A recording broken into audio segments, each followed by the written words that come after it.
السلام علیکم ورحمۃ اللہ وبرکاتہ۔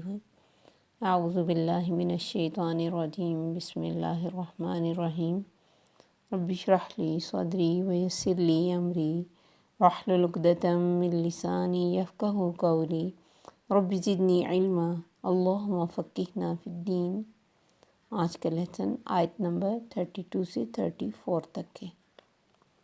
من اجل ذالک، اس وقت سے، اس وجہ سے، کتبنا علی بنی اسرائیل، لکھ دیا ہم نے بنی اسرائیل پر، انہ من قتل نفسا، کہ بے شک وہ جس نے قتل کیا کسی نفس کو، بغیر نفس کے، او فساد فی الارض، یا فساد کرنے کے لیے زمین میں، فکأنما قتل الناس جمیعا، تو گویا کہ اس نے تمام انسانوں کو مار ڈالا، قتل کر دیا۔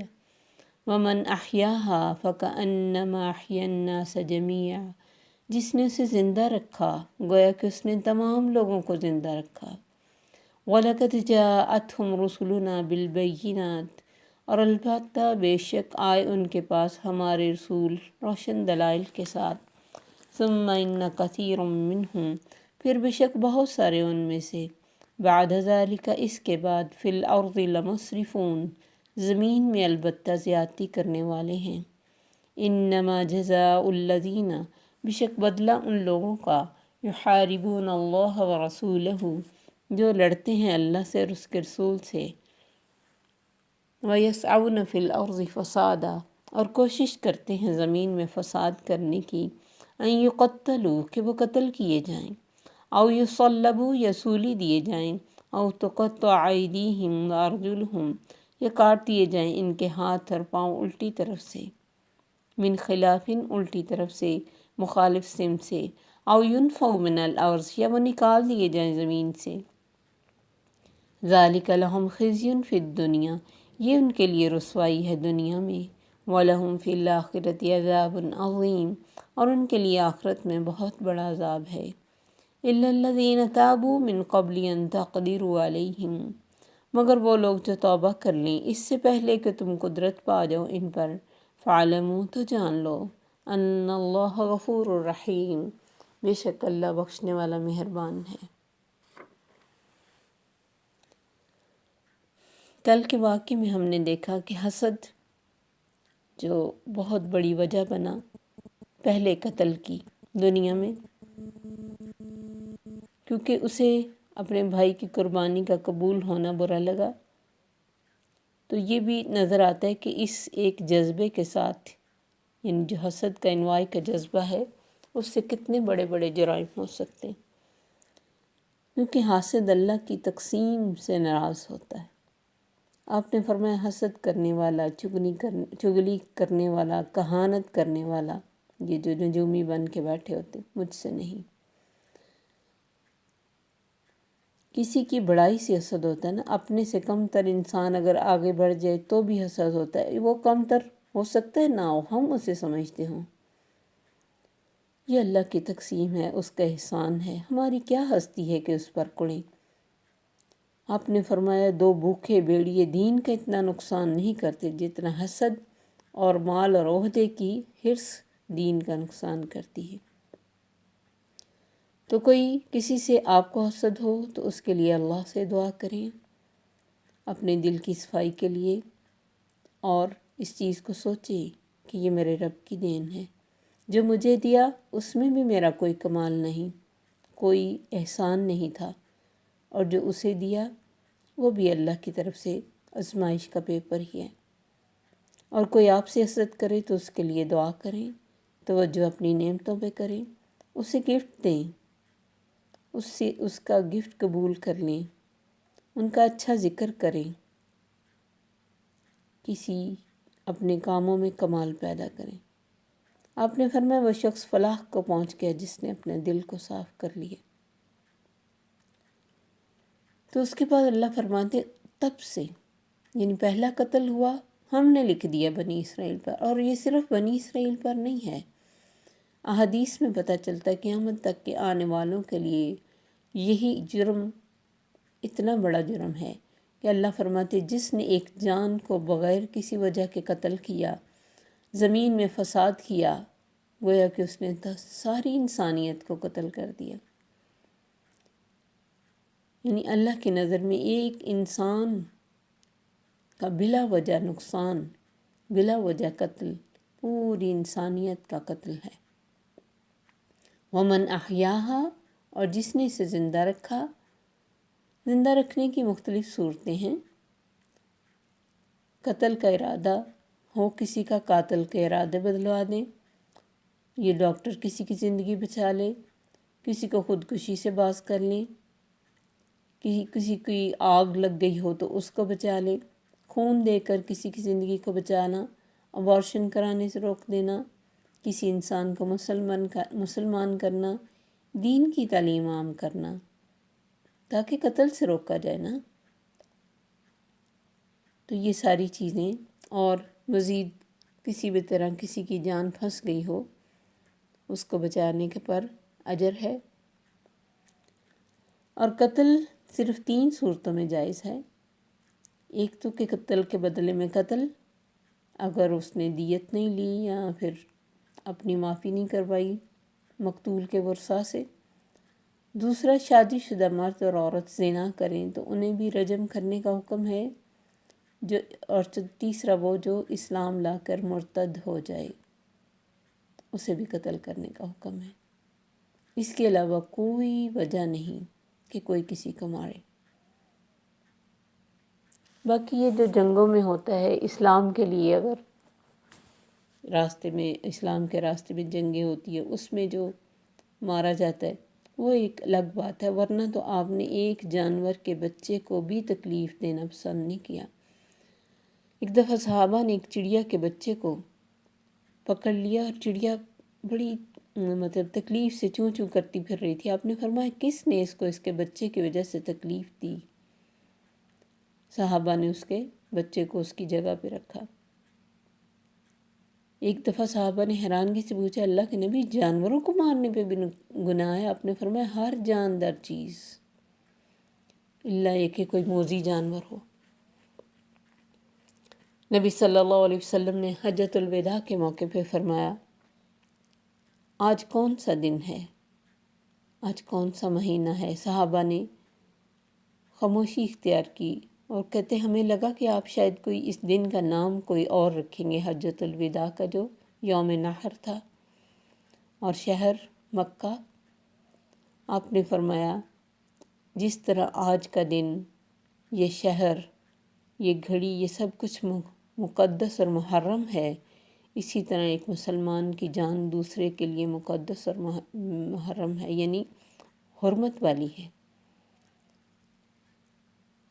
تو جان کا اللہ تعالیٰ نے اسی لیے خودکشی کو حرام کیا نا، کہ وہ جو اس نے دی تھی زندگی، تم کون ہوتے اس کو ختم کرنے والے؟ یہ اللہ کا کام ہے۔ یہ ٹھیک ہے کہ اس کے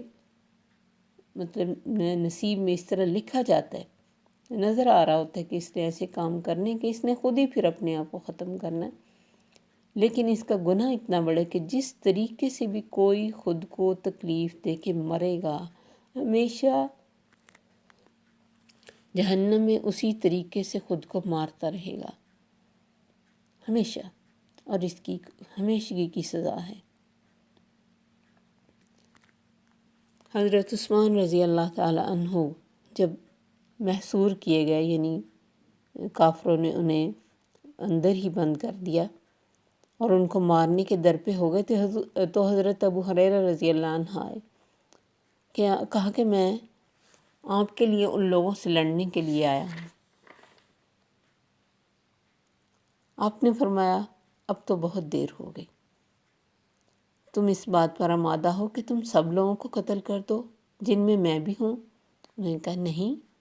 آپ نے فرمایا سنو، ایک کو قتل کرنا اتنا برا ہے جیسے سب کو قتل کرنا، واپس لوٹ جاؤ، میری خواہش ہے کہ اللہ تمہیں اجر دے، تمہاری یعنی نیت اچھی تھی، اور گناہ نہ دے۔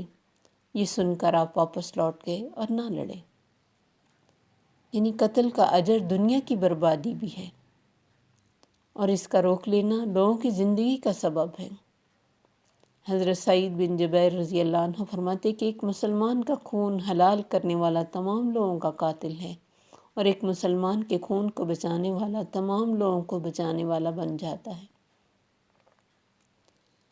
اس لیے اللہ نے پیچھے ہم نے قتل کا پڑھا کہ اس پہ اللہ کا غضب، اس کی لعنت، اور ہمیشہ کے لیے اس کے لیے دوزخ ہے۔ تو جس نے کسی کو زندگی دے دی، گویا کہ اس نے سب کو زندگی دے دی۔ وَلَقَدْ جَاءَتْهُمْ رُسُلُنَا بِالْبَيِّنَاتِ، اللہ فرماتے ہیں ان کے پاس ہمارے رسول واضح روشن دلائل لے کے آئے تھے۔ ثُمَّ إِنَّ كَثِيرًا مِّنْهُمْ بَعْدَ ذَلِكَ فِي الْأَرْضِ لَمُسْرِفُونَ، لیکن ان میں سے میجورٹی نے سب کچھ پا لینے کے بعد، جان لینے کے بعد زمین میں زیادتیاں کی، فساد کیا۔ اب بھی کیا ہمیں نہیں پتہ کہ یہ فساد بری بات ہے؟ لیکن ذرا سا کوئی حکومت سے مسئلہ ہوتا ہے، کسی کو کوئی ذاتی تکلیف ہوتی، کوئی کسی معاملے میں اکٹھے ہو جاتے تو کیا کرتے ہیں؟ لوگوں کی جائیدادیں، کسی کی گاڑی جلا دی، کسی کی دکان کے شیشے توڑ دیے، اور کسی کا گھر جلا دیا۔ ہمیں احتجاج بھی کرنا نہیں آتا، ہم کس طرح کے مسلمان ہیں؟ کوئی فرق ہے ہم میں اور غیر مسلموں میں؟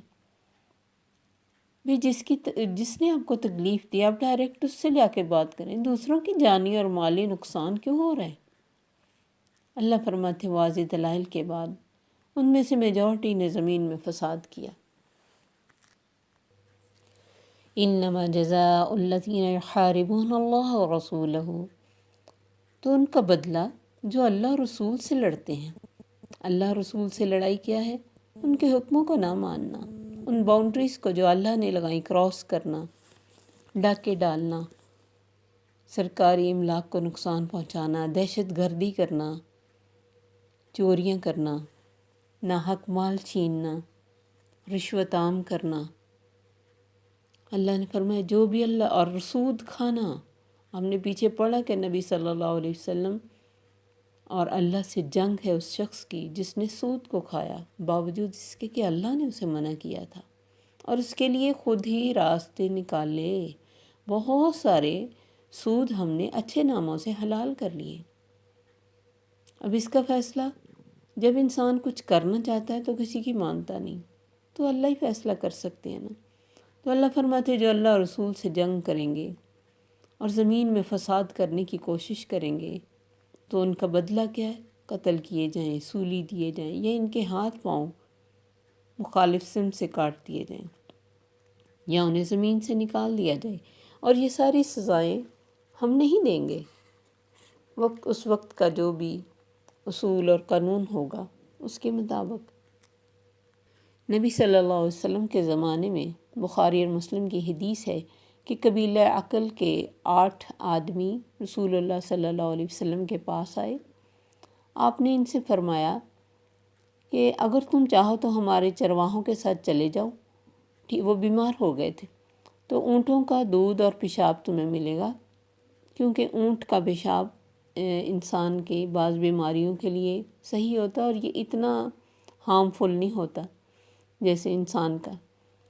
چنانچہ یہ گئے، اور جب ان کی بیماری ختم ہو گئی انہوں نے ان چرواہوں کو مار ڈالا اور بری طرح مار کے اور اونٹ لے کر چلے گئے۔ نبی صلی اللہ علیہ وسلم کو جب یہ خبر پہنچی، آپ نے صحابہ کو ان کے پیچھے دوڑایا کہ ان کو پکڑ کے لاؤ۔ چنانچہ یہ گرفتار کیے گئے اور حضور کے سامنے پیش کیے گئے۔ آپ نے ان کے ہاتھ پاؤں کاٹے جیسے انہوں نے صحابہ کے کاٹے تھے، اور آنکھوں میں انہوں نے گرم سلائیاں پھیری تھیں، آپ نے بھی پھیری، اور دھوپ میں پڑے ہوئے تڑپ تڑپ کر مر گئے، کیونکہ انہوں نے جس طرح تکلیف دی تھی انہیں اسی طرح دی گئی۔ آپ نے تو ان کا بھلا کیا، ان کو خدمت کے لیے لوگ دیے، جانور دیے، اور ساتھ ان کے علاج کا طریقہ بھی بتایا، لیکن انہوں نے کتنا برا کیا، پھر اس طرح برا ان کے ساتھ کیا گیا۔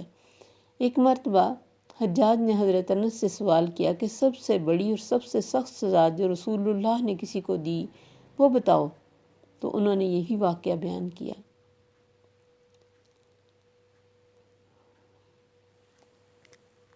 کیونکہ جب یہ لوگ آئے تھے تو ان کے پاس کپڑے تک صحیح نہیں تھے، اور بہت بری حالت میں تھے، لیکن قتل و غارت کر کے بھاگے، اور باوجود اتنے احسانوں کے. تو اس وجہ سے یہ چیزیں ان کے ساتھ کی گئیں. کیونکہ بعض جرائم ایسے ہوتے کہ اگر ان کی سزا نہ دی جائے تو پھر بہت بڑھ جاتے ہیں، اور پھر مزید جو وقت کے حساب سے قانون کے، اللہ کے قانون کے مطابق سزائیں دی جائیں گی، یہ ہر انسان خود سے اٹھ کر کسی کو نہیں دے گا. لیکن ان کے لیے سزائیں دیکھیں سخت اللہ نے بتائیں، کیونکہ زمین میں فساد کرنا اتنی بری بات ہے. آپ یہ دیکھیں کہ ہمیں یہ سزائیں سخت لگتی ہیں، لیکن راہ چلتے کسی کا بیٹا مار دیا جائے، وہ گھر کا اکلوتا بچہ ہو، گھر کا کفیل ہو، کتنی تکلیف اس کے گھر والوں کو ہوتی. اسی طرح ہوتا نا، کوئی جا رہا اور گاڑی میں کسی کو گولیاں ماری اور وہ گیا. کس طرح کسی کے آنکھوں کا جو نور ہوتے ہیں بچے، ان کو قتل کر دیا جاتا اور کیسی تکلیفیں دی جاتی بلا وجہ. کبھی جرم بھی سمجھ نہیں آتا کہ کس جرم کی سزا ملی، تو اس کے بدلے میں یہ سزائیں تو جس کا گیا ہے نا اس سے پوچھیں، کچھ بھی نہیں ہے یہ سزائیں. یا پھر انہیں شہر بدر کر دیا جائے، یہ ان کے لیے دنیا میں رسوائی اور آخرت میں عذاب عظیم ہے. اتنا بڑا ان کا جرم ہے کہ دنیا میں سزا کے علاوہ انہیں آخرت کی سزا سے معاف نہیں کر دیا جائے گا. آخرت میں تو سزا ملے گی. اور مخالف سمت سے ہاتھ کاٹنے سے انسان کا بیلنس جو ہے وہ خراب ہو جاتا ہے اور زیادہ تکلیف دہ زندگی ہوتی. پھر اللہ نے فرمایا الا الذین تابوا، ہمیشہ توبہ کا دروازہ کھلا رکھا. ہاں، جو ایسا کوئی جرم کر لیا کسی نے، پھر اس نے فوراً توبہ کر لی. من قبل ان تقدروا علیہم، ابھی ان کو پکڑا نہیں، اللہ کے آگے جھک گیا، رویا. فعلموا ان اللہ غفور رحیم، تو جان لو اللہ بخشنے والا مہربان ہے. قبیلہ مراد کا ایک شخص حضرت ابو موسیٰ عاشری کے پاس کوفہ کی مسجد میں، جہاں وہ گورنر تھے، ایک فرض نماز کے بعد آیا اور کہنے لگا، امیر کوفہ، میں فلاں مراد قبیلہ کا ہوں. میں نے اللہ تعالیٰ اور اس کے رسول سے لڑائی لڑی، زمین میں فساد کی کوشش کی، لیکن آپ لوگ مجھ کو پکڑتے اس سے پہلے ہی میں نے توبہ کر لی. اب میں آپ سے پناہ حاصل کرنے والے کی جگہ پر کھڑا ہوں. اس پر حضرت ابو موسیٰ کھڑے ہو گئے اور فرمایا، اے لوگو، تم میں سے کوئی اب اس توبہ کے بعد اس سے کس طرح کی برائی نہ کرے. اگر یہ سچا ہے تو الحمدللہ، اور اگر یہ جھوٹا ہے تو اس کے گناہ ہی اس کو ہلاک کر دیں گے.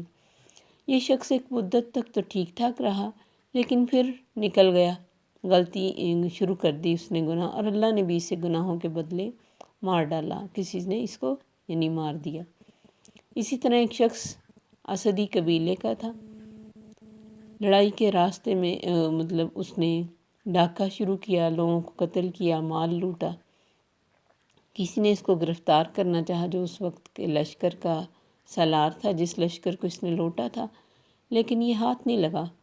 ایک مرتبہ کہتے یہ جنگل میں جا رہا تھا تو ایک شخص کو قرآن پڑھتے سنا. جب وہ آیت کی تلاوت کر رہے تھے، قُلْ يَا عِبَادِيَ الَّذِينَ أَسْرَفُوا عَلَىٰ أَنفُسِكُمْ لَا تَقْنَطُوا مِن رَحْمَتِ اللَّهِ، یہ سن کر رک گیا اور کہا، اللہ کے بندے یہ آیت مجھے دوبارہ سناؤ. انہوں نے پھر سنائی تو کہا، اللہ فرما رہے کہ میرے گناہ گار بندو، میری رحمت سے نا امید نہ ہو، میں تمام گناہ بخشنے پہ قادر ہوں. اس نے جھٹ اپنی تلوار میان میں ڈال لی اور سچے دل سے توبہ کی، اور صبح کی نماز سے پہلے مدینہ پہنچ گیا. غسل کیا، نبی صلی اللہ علیہ وسلم کی مسجد میں نماز باجماعت ادا کی. حضور اکرم اس وقت موجود نہیں تھے، فوت ہو چکے تھے. حضرت ابو ہریرہ کے پاس جو لوگ بیٹھے تھے، انہی میں سے ایک طرف یہ بیٹھ گیا. جب روشنی ہوئی، لوگوں نے اسے دیکھ لیا تو پہچانا کہ یہ تم فلاں سلطنت کا باغی اور بہت بڑا مجرم اور مفرور ہے. وہ جلدی سے اٹھے کہ اسے گرفتار کر لیں. اس نے کہا، سنو بھائیو، تم مجھے گرفتار نہیں کر سکتے، اس لیے کہ تمہاری قدرت پانے سے پہلے میں توبہ کر چکا ہوں. توبہ کے بعد تمہارے پاس آیا ہوں. حضرت ابو ہریرہ نے فرمایا، یہ سچ کہتا ہے. اس کا ہاتھ پکڑ کر مروان بن حکم کے پاس لے چلے، اور اس وقت حضرت معاویہ کی طرف سے مدینہ کے وہ گورنر تھے. وہاں پہنچ کر فرمایا، یہ علی اسدی ہیں، توبہ کر چکے ہیں، اس لیے تم اب ان کا کچھ نہیں کر سکتے. چنانچہ کسی نے ان کے ساتھ کچھ نہیں کیا اور انہیں معاف کر دیا. تو ایسا کوئی بھی معاملہ ہو، اگر کوئی توبہ کرے تو توبہ کے بعد اس کو اللہ کے سپرد کر دینا چاہیے۔ اس لیے اللہ نے فرمایا تمہاری قدرت پانے سے پہلے۔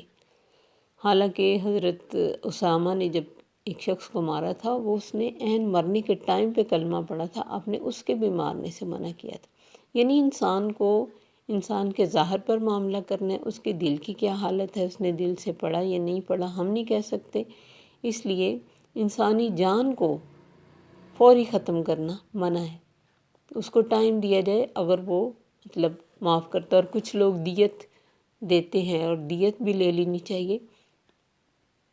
کچھ لوگ ایسی زیادتی کرتے ہیں کہ دیت بھی لے لیتے ہیں اور پھر بعد میں مار بھی دیتے، تو یہ پھر ان کا معاملہ اللہ کے سپرد ہے، اور اللہ ان سے خود ہی پوچھ لیں گے۔ تو قتل اور یہ ساری چیزیں اسلام کی نظر میں اس قدر بری ہیں، جس کو دہشت گرد اور کیا کچھ کہا جاتا ہے، صرف اس وجہ سے کہ ہمیں صحیح علم نہیں ہوتا کہ کسی وجہ سے اگر کسی کو مارا گیا تو کب اور کیوں مارا گیا، اور انسان کی جان کی کتنی قدر ہے اللہ کی نظر میں۔ اس لیے ہم دہشت گرد سن کے، دہشت گردی یا کچھ بھی اسلام تلوار کے ذریعے پھیلا، سن کے تو مان جاتے ہیں۔